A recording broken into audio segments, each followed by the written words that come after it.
90 miles from Key West, Florida to Cuba. There's even a famous marker to prove it. On this small island, there are lots of other famous things too. Jimmy Buffett lives here. There are free-ranging chickens roaming the streets, and some cats call this place home. However, these cats are no ordinary cats. You see, these are the famous Ernest Hemingway cats that live in the Hemingway Museum on Whitehead Street.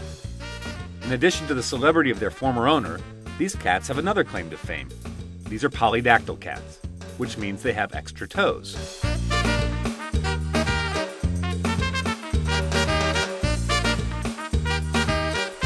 As we wandered around the grounds and took in the beauty of the museum, we were never far from a cat. The copious quantities of kitties with their extra toes beg the obvious question. What's going on at the Hemingway house? Well, there are 46 cats here today, descended from Ernest. He had 50 to 60 cats when he lived here. His first had extra toes, polydactyl cat named Snow White. That's where the bloodline started here in the 1930s.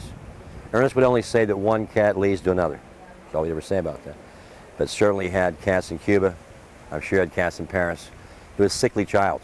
Spent a lot of time bedridden as a child, so cats were his best friend as a child, and that perpetuated, carried on to adulthood. Events director and author of the book Hemingway Museum Cats, Linda Mendez, expanded on the cat's connection to this literary icon. Well, there are many literary persons, Mark Twain is another good example, who liked cats because cats are not disruptive when you're trying to write. They just sort of keep you company. And Hemingway sort of felt that they just kind of kept him company and helped him write.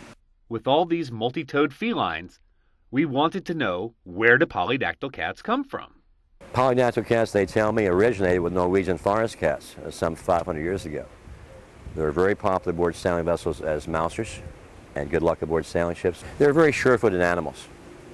And if you watch them when they're eating, you might see them actually use that extra toe to take food off the plate. I think if you turn enough of them loose up in the studio with a typewriter, you'd come up with a sequel, The Old Man and the Sea. Besides the extra thumbs, we learned even more about Papa Hemingway's kitty Clowder. First, they are generally named after actors. Ted Howard Hughes, Katharine Hepburn, Audrey Hepburn, Spencer Tracy, things along that line. Second, and more importantly, they have the cushiest life in the world. Many of our visitors say they would like to come back as a cat and live here. Because basically they get up in the morning and they eat and take a nap. And then they eat some more and take another nap. And basically being cats, doing nothing.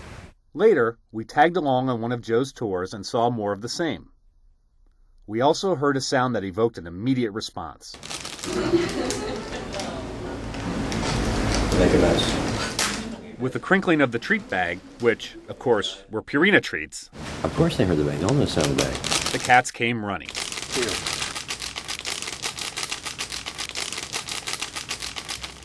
Chatting with the other museum visitors, who, not surprisingly, all seem to be cat owners, explained why the Hemingway house is so special to them. But I have 8 cats of my own. You have 8? Mm-hmm. You're the lady with lots of cats, huh? Yeah. We've had cats forever. Right now we have 4 cats, and we've read about the cats with the extra toes, so I wanted to see that. Occasionally we do see that. We volunteer at the Humane Society in Boulder, and we see one, and we always say, oh, it's a Hemingway cat.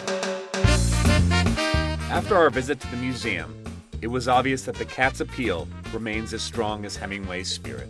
Cats have this mysticism about them. They're all different, and some you'll find loyal, some you'll find very independent, and to me it's very mystical.